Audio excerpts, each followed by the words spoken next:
Okay, so I'm just going to close the bump map and open up our diffuse again.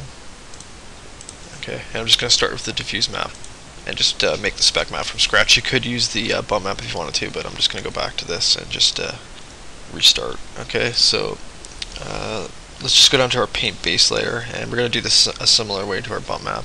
I'm just going to desaturate some of them, and we'll make adjustments. Okay, so for the paint base layer, I'm just going to go and desaturate it. Okay, and let's go to the paint color variation layer. And I'm actually just going to turn this one off, I think. I don't think we need it. Okay, and for the body dirt layer, let's select that. I'm just going to actually invert that layer with Control I. Okay, and then let's, I think I'll leave it on multiply. I might just take the opacity down a little bit.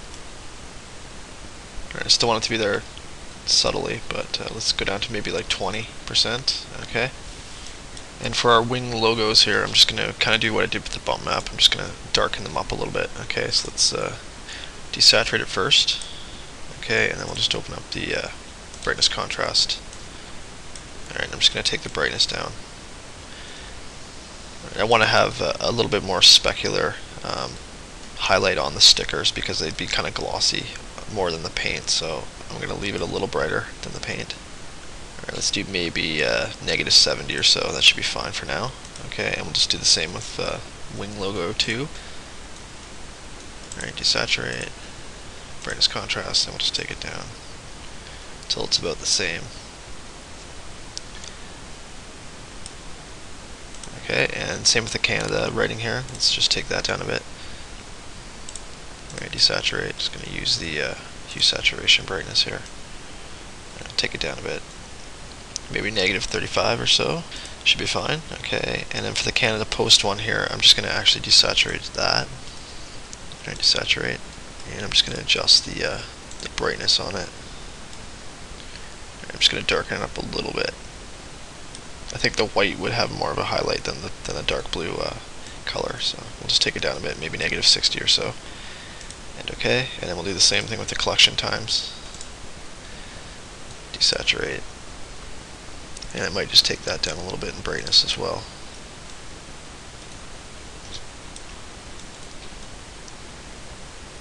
I'm going to go down pretty low on this one. Maybe -130 or so. And okay. Alright, then we'll move up to the body metal layer. And we'll just desaturate that as well. Alright, desaturate. Okay, and I'm just going to adjust the brightness on this one. I'm going to take it down a little bit, make it a little darker. Alright, we'll do maybe -60 or so for now. We can always come back and tweak these after. Alright, for the gray base here, I think I'm just going to leave that as is, and same with the base dirt layer. I think I'm just going to leave that as is too. Okay, so we'll move up to the base grime, and we'll just desaturate it. Okay, let's open up the brightness contrast.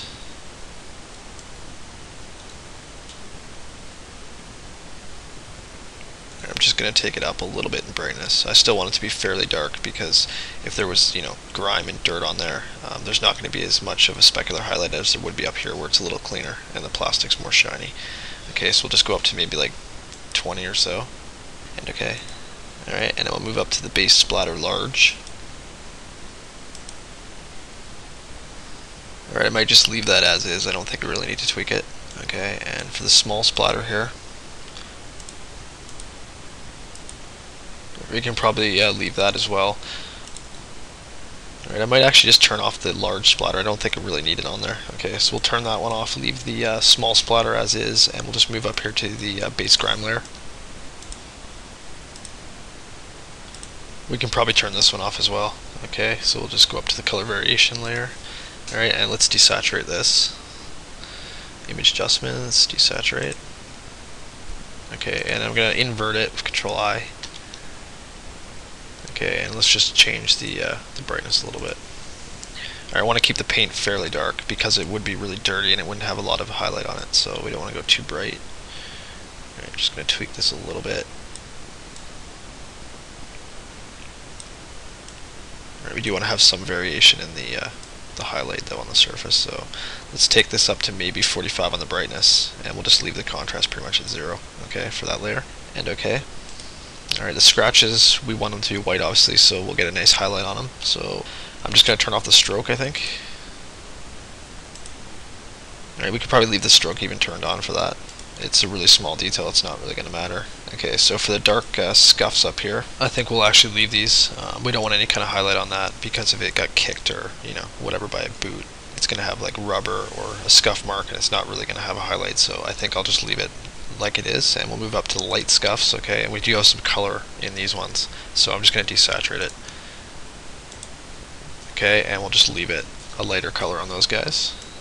Alright, so for the foot metal, right, we can probably leave that one as is, and for the slot metal,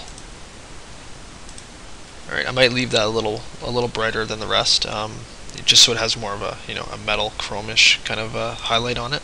Alright, I might take the opacity down just slightly on it. Alright, let's lower the opacity to maybe like 60% or so, and we'll just leave it as is. Okay, and we'll move on to our text layers. Let's actually just zoom in on this up here. Okay, and I want to leave these somewhat dark just so it looks like maybe some dirt and grime is actually, you know, in those recesses. Alright, so we don't want to have as much highlight on that as we would on the outside part. So let's just open it up, turn off the inner shadow. Okay, and I think I'm going to leave the color just dark gray like that, but I'm going to do the blur like we did on the bump map. Okay, so we'll do filter, blur, okay, and then we'll do the same with the pull text layer. Alright, turn off the inner shadow. Let's actually go and find this. Alright, let's change the color before we do anything. Alright, so back to the text tool, and on the pull layer there, I'm just going to select it, and we'll just change the color on this guy. Alright, maybe like that, and we can probably go a little darker. Alright, I'll just go down to a pretty dark gray, and okay. Turn off our effects, and we'll just do the blur on this one. I'm just going to click off that. Alright, blur, just to blur it out a bit. Okay. Alright, so we're getting there. And again, this is pretty quick to do. It's not going to take us near as long. Alright, so let's select the tag layer, and we'll just go up to that. Okay, so for this one, I'm just going to invert it with Control I. And let's change the mode to soft light. Okay, just so we can actually see it. Alright, let's actually zoom out so we can see it against the surface. Okay, I'm just going to take the brightness down a little bit. Alright, so we'll do image adjustments, brightness contrast, and just lower the brightness down a bit. Alright, I want it to have a slightly more specular look to it than the paint, because if it was done with a felt, it might actually be a little bit shiny. So we'll leave it there just a little bit. Alright, let's take this down so it's just subtle. Do like maybe -70 or so. That should be fine. And okay. Alright, and the boot print, we'll leave that as is, just in case. You know, it should really, I guess, have a bit of a duller highlight on that. You could take it off if you wanted to, but if there was rubber on there or dirt, it's going to be a little bit duller than the rest. Okay, so I think I'm just going to leave it as is for that guy, but you can take it off if you want to. Alright, let's just go down to the foot metal layer there. Alright, I'm just going to desaturate that, even though it probably doesn't really need it. Okay, and we'll leave it pretty dark because these pieces were dark on our reference pictures, and you know, these would be dirty because they're right against the ground, so they're not going to have as much of a highlight as the door up here and the other pieces. Okay. Alright, so I'm just going to make another quick pass through. Alright, I might turn off the paint dings. I don't know if we really need those on here. So we'll just turn it off. Okay, I'll just move down. Just make sure I didn't miss anything. Alright, might leave that one.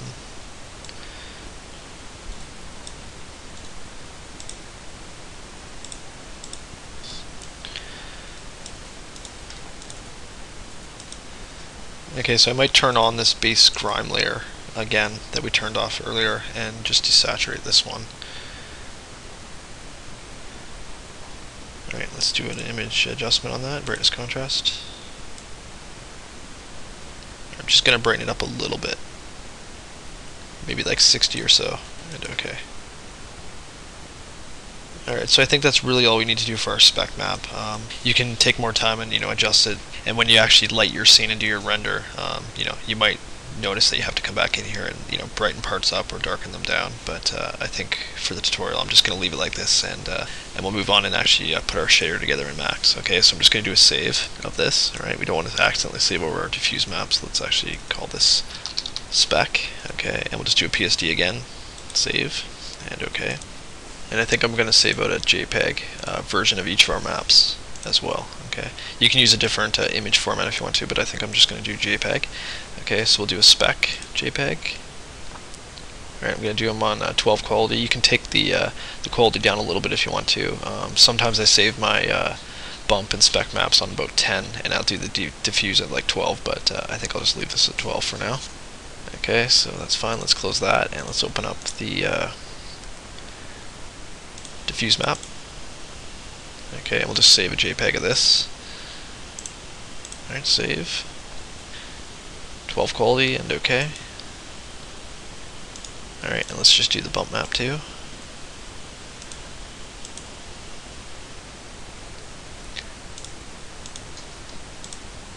And JPEG. Save. And okay. Alright, so let's jump over to Max and set our shader up. Okay, so here we are back in Max, and like I mentioned previously, I'm not going to go through the whole process of lighting and rendering the mailbox. I'll leave that to you guys to do using whatever renderer and light setup you want to use, but I will show you how to quickly just, add a couple of lights just so you can kind of preview what your materials are doing and our maps are doing. Okay, so let's just do that first. I'm just going to jump out here and just add a few lights before we actually put our maps into the material. Okay, so we'll go into the top view. I'm just going to turn the grids on, kind of zoom out, and let's just add a spotlight. Alright, so I'm going to go over to the lights panel, just grab a target direct light, and we'll just drag one out over here somewhere. Alright, I'm going to kind of do it offset to the left, just aiming at the front. Alright, and let's right click up here and just go to views, directo 1. Okay, and I'll let you actually look through the light. Okay, so I'm going to go down here to the light fall off button, and then just zoom this out a little bit. Okay, and we'll also zoom the hotspot out. Alright, and I'm just going to position this quickly. Okay, so I'm going to rotate it up so it's kind of aiming at the front top of the box. Okay, and let's just see here. Try to get a good placement on this. Alright, so I'm going to stick it maybe somewhere like that. Okay, just out front and to the left over here. Okay, and then let's also add maybe an omni light just so we have some backlight. Okay, and this is a really quick light setup, so you can take more time and actually do a proper setup and render, but we'll just do this quickly. Okay, so I'm going to grab an omni and just stick one over here that's on the other side, just over to the right there. Okay, just to get some light on this side. Okay, so let's grab our spotlight there and just open up the modify panel. Okay, for this one I'm going to turn shadows on, and let's just do maybe ray trace shadows. Okay, for the color I'm actually going to change this to a slightly yellowish color, yellowish white, just to kind of mimic sunlight. Alright, so just go up a bit here. It doesn't have to be too yellow, maybe just like that. Okay, and we'll close that, and let's make it a little brighter. I'm going to do maybe 1.3 on the multiplier. Okay, and let's go down to the directional parameters and open that up. I'm just going to tick on overshoot here. Alright, and you can do that if you don't want to actually see the cone of your light in your render. Okay, so we'll turn on overshoot, and then let's select the omni there. Alright, and I'm not going to turn shadows on for this one. I am going to change the color though. Let's make this one maybe kind of like a medium to light blue. Okay, and I think I'll just leave the multiplier at 1.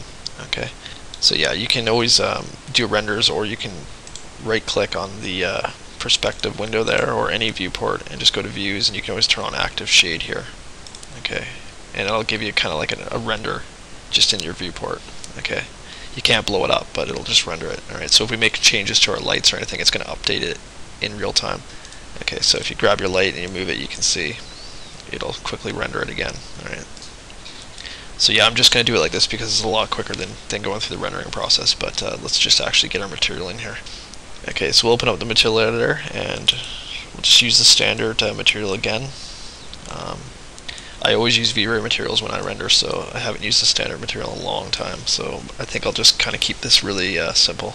Okay, so let's open up the maps rollout, and let's just change our PSD diffuse map to a JPEG. So I'm just going to click on it, click on it here, and then we'll just go to the desktop and find the JPEG version.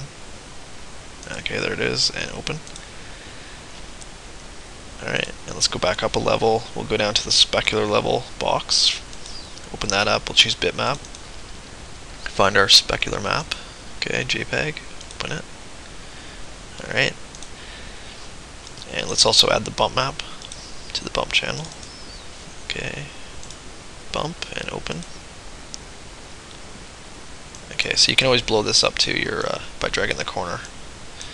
Alright, and if you want to get a better look at your actual material here, you can rotate the sphere. If you right click and go to drag rotate, it'll actually let you click and drag to spin it. Alright, so you can take a quick look at how everything's working. Alright, it's not looking too bad. I wanted to have a somewhat dull finish to it, so it looks like it's kind of aged paint. Alright, scratches are looking decent. Okay, so let's maybe add the specular map to our specular color channel. Okay, so we're going to drag it up there, drop it, and it'll ask if you want to instance copy or swap, and we'll just say copy and OK. Okay, and that's going to tone it down quite a bit, probably a little too much. Let's maybe adjust this level here. Let's try maybe 50%. Okay, I just want to get some of the highlight back. Let's try maybe 30%. Alright, you can see down here in real time how it's affecting it. Alright, so that doesn't look too bad actually for a quick lighting job. Alright, so let's just do a really quick render before we finish the tutorial up. Okay, so I'm just going to open up the render dialog. Alright, hit the button, or F10. Okay, and we'll just do this maybe 8x6 from the perspective view, and let's just hit render. And it's not going to look fantastic. Our lighting setup is really simple, and our materials are simple as well. We didn't spend a lot of time tweaking them, so it's not a masterpiece, but it doesn't look too bad considering how fast we did it. And like I mentioned, I use V-Ray to do all my renders, and I find it can give you much nicer results than the Skyline render. So if you have access to V-Ray or a different renderer, Mental Ray comes with Max. You could always try that if you wanted to, or a different one, and you could probably really get a nicer quality render than this here. But yeah, like I said, I'll leave that to you, and whatever kind of way you like to set your lights up, or whatever you use for your render, you could just tweak it until you're happy. Okay, and you could also play with the amounts here.